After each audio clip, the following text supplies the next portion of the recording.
പാസ്റ്റിൽ injuries സംഭവിച്ചിട്ടുള്ള ഒരു client വരുമ്പോൾ നമ്മൾ അവർക്കൊരു വർക്കൗട്ട് പ്ലാൻ തയ്യാറാക്കുമ്പോൾ ഏതെല്ലാം വർക്കൗട്ട് അവോയ്ഡ് ചെയ്യണം? അങ്ങനെ നമുക്ക് പ്രത്യേകിച്ച് പറയാൻ പറ്റില്ല. കാരണം എന്താണെന്ന് വെച്ച് കഴിഞ്ഞാൽ ആദ്യം എക്സാമ്പിളായിട്ട് നമ്മൾ എന്ത് ഇതാണെന്ന് അറിയണം, ഇഞ്ചുറി എന്താണെന്ന് അറിയണം. ഓരോ ഇഞ്ചുറിക്ക് ഓരോന്ന് അവോയ്ഡ് ചെയ്യേണ്ടത്. ഇപ്പോൾ ഷോൾഡറിന് പറ്റിയിട്ടുണ്ടെങ്കിൽ ചിലവർക്ക് ആ റേഞ്ച് ഓഫ് മോഷനിൽ ചെയ്യാൻ പറ്റില്ല. അപ്പോൾ നമ്മൾ റേഞ്ച് ഓഫ് മോഷൻ ലിമിറ്റ് ചെയ്ത് കൊടുക്കണം. അപ്പോൾ ലിമിറ്റഡ് റേഞ്ച് ഓഫ് മോഷനിൽ ചെയ്ത് വരുമ്പോഴത്തേക്കും പിന്നെ ചെയ്ത് വരുമ്പോൾ ഫുൾ റേഞ്ച് ഓഫ് മോഷനിലോട്ട് ആകാൻ പറ്റും. ഇത് ജോയിൻസിൻ്റെ കാര്യമാണ് പറഞ്ഞത്. ഇനി മസിലിലാണെങ്കിലും അതേപോലെയുള്ള കുറേ കാര്യങ്ങൾ കാണും. അപ്പം നമുക്ക് പർട്ടിക്കുലർലി ഏത് ഇഞ്ചുറി ആണെന്ന് പറഞ്ഞാൽ നമുക്ക് കറക്റ്റായിട്ട് ഏത് എക്സസൈസാണ് അവോയ്ഡ് ചെയ്യേണ്ടതെന്ന് കറക്റ്റ് പറയാൻ പറ്റും. എക്സാമ്പിൾ എന്തെങ്കിലും ഉണ്ടോ? അല്ലേ, അപ്പോൾ ഈ ടെന്നീസ് എൽബോ അങ്ങനെയൊക്കെ വരുമല്ലോ. ടെന്നീസ് എൽബോ കോമൺ ആയിട്ട് ആളാണെങ്കിൽ ഏത് ആർത്രൈറ്റീസ് ഉള്ള ആളാണെങ്കിൽ ആർത്രൈറ്റീസ് ഉള്ളവർക്കും അതുപോലെ തന്നെ ടെന്നീസ് എൽബോ ഉള്ളവർക്കും ആർത്രൈറ്റീസ് ഉള്ളവർ രണ്ട് ഡിഫറെൻ്റ് അസുഖങ്ങളാണ്. ആർത്രൈറ്റീസ് തേയ്മാനം വരുന്ന ഇതാണ്. അപ്പോൾ നമുക്ക് അവർക്ക് ഐസോമെട്രിക് കോൺട്രാക്ഷനിലുള്ള എക്സസൈസ് കൂടുതൽ കൊടുക്കുക എന്നുള്ളത്.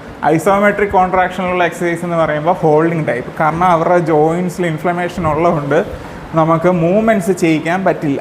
അപ്പോൾ എന്നാൽ അവർക്ക് മസിൽ ടെൻഷൻ ഉണ്ടായിക്കെടുത്തു കഴിഞ്ഞാൽ അവർക്ക് കൂടുതൽ സ്ട്രെങ്ത് ഗെയിനും കാര്യങ്ങളൊക്കെ ഉണ്ടാകും. അതിലൂടെ സർക്കുലേഷൻ കൂടും, ആർത്രൈറ്റീസ് ആയിട്ടുള്ള ജോയിൻറ്റ് റിക്കവറി ആകാനുള്ള ചാൻസ് കൂടും. അപ്പോൾ അങ്ങനെയൊക്കെ നമുക്ക് അവരെ പതുക്കെ ആദ്യം ഐസോമെട്രിക് എന്ന് പറയുന്ന ഹോൾഡിംഗ് ആണ്. ഏറ്റവും കൂടുതൽ മസിൽ ബിൽഡ് ചെയ്യാൻ ഹെൽപ്പ് ചെയ്യുന്ന കോൺട്രാക്ഷനും ഐസോമെട്രിക് ആണ്. ഇസെൻട്രിക്, കോൺസെൻട്രിക് എന്ന് പറയുന്ന 2 ടൈപ്പ് കോൺസെൻട്രേഷൻസ് ഉണ്ട്. മൂന്നാമത്താണ് ഐസോമെട്രിക് എന്ന് പറയുന്നത്. അപ്പോൾ നമ്മളിപ്പോൾ ബൈസെപ്സ് കേൾ ചെയ്യുകയാണെങ്കിൽ ഇത് കോൺസെൻട്രിക്, ഇത് എക്സെൻട്രിക്. ഇതിൻ്റെ ഇടയിൽ വരുന്ന ഈ പൗസാണ് കോൺസെൻട്രിക്, ഇത് ഐസോമെട്രിക് എന്ന് പറയുന്ന കോൺട്രാക്ഷൻ. അപ്പോൾ നമ്മൾ ഇങ്ങനെ ചെയ്യുന്നതിനെക്കാട്ടി സത്യം പറഞ്ഞു കഴിഞ്ഞാൽ നല്ല വെയിറ്റ് എടുത്ത് കുറേ നേരം ഇങ്ങനെ വെച്ച് കഴിഞ്ഞാൽ നമ്മൾ ഒരു 10 റെപ്പ് ചെയ്യുന്നതിൻ്റെ എഫക്റ്റ് നമ്മൾ അനങ്ങാതെ നിന്നാലും കിട്ടും. അതിലൂടെ നമുക്ക് മസിൽ ബിൽഡിങ്ങും ഫാസ്റ്റ്. അപ്പോൾ ആർത്രൈറ്റിസ് ഉള്ളവർക്ക് അങ്ങനത്തെ ഒരു ഐസോമെട്രിക് കോൺട്രാക്ഷനിലുള്ള എക്സസൈസ് നമുക്ക് പ്രിഫർ ചെയ്യാം. പിന്നെ ടെന്നീസ് എൽബോ ജിമ്മിലുള്ള എല്ലാവർക്കും വരുന്നതാണ്. ഞാൻ തെറാപ്പിസ്റ്റും കൂടി ആയതുകൊണ്ട് പറയുകയാണ്, കൂടുതൽ ആൾക്കാരിലും കാണുന്നത് സ്കൾ ക്രഷ് എന്ന് പറഞ്ഞ എക്സസൈസ് ക്ലോസ് ഗ്രിപ്പിൽ കൂടുതൽ വെയിറ്റ് ചെയ്യുന്ന മിക്കവർക്കും ടെന്നീസ് എൽബോ വന്നു കഴിഞ്ഞാൽ വളരെയധികം വൃത്തികെട്ട അവസ്ഥയാണ്. ഒരുപാട് ബോഡി ബിൽഡിംഗ് ഒക്കെ നിർത്തിയ സംഭവങ്ങൾ എനിക്കറിയാം.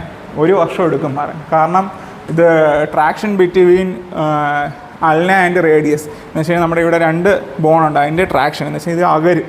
ഇപ്പോൾ നമ്മൾ ചെയ്യുന്ന പോസ്റ്റർ കറക്റ്റ് അല്ലെങ്കിൽ ഇത് സംഭവിക്കുക. നമ്മളിപ്പോൾ ഓവർ ഹെഡ് പോലെയുള്ളൊരു എക്സസൈസ് പെർഫോം ചെയ്യുകയാണ്. അപ്പം നിങ്ങൾക്ക് എത്ര പേർക്ക് അറിയാമെന്ന് പറഞ്ഞുകൂടാ, നമ്മൾ കറക്ഷൻ ചെയ്ത് കൊടുക്കുന്നത് എൽബോ ക്ലോസ് ചെയ്ത് പിടിക്കാനാണ്.